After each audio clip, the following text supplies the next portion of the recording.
At FIA Expo, John Lothian News interviewed a variety of market participants about the looming implementation of MiFID II in January and what effect it has on the industry and their respective firms.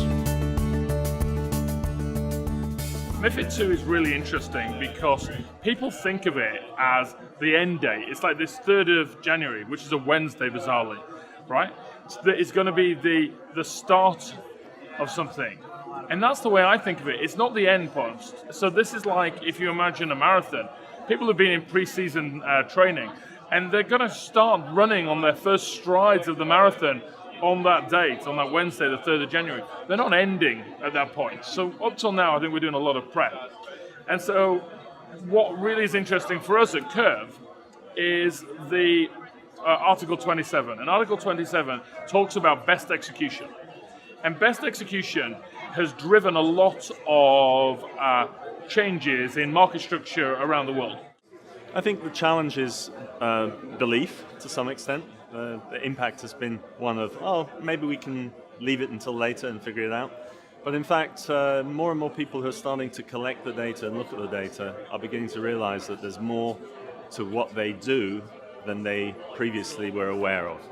MiFID II has driven people to look at their business operations, to look at the way their technology is arranged and sorted, and their inefficiencies, and improve their efficiency overall. But most startlingly, they're looking at content.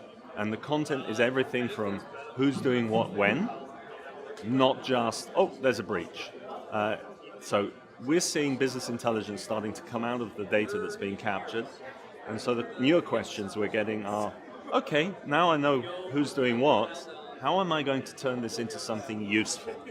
And it's that usefulness that's starting to formulate in people's heads. We see a lot of things coming on, in particular with respect to the liquidity provision and with respect to the large-scale threshold application.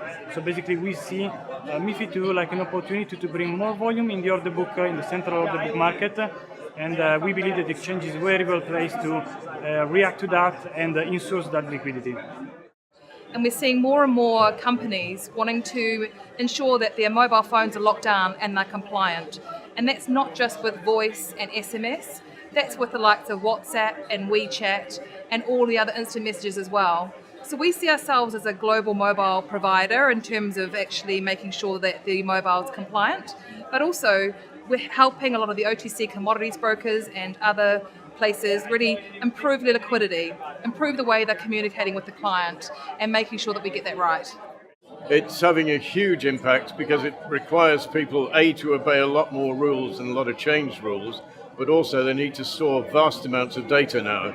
For example, if you're proving best execution for a client, you not only have to show that you got the best price you could, but which venues you go to, you've got to have data from other venues to compare with, and you've also got to show data about what your charges and costs are and the cost of the venue. So it isn't just as simple, did I get the best price going? So, and things like that, a whole number of things in MiFID are causing people to use a great deal more, particularly time series data for storing both tick data and historical price data.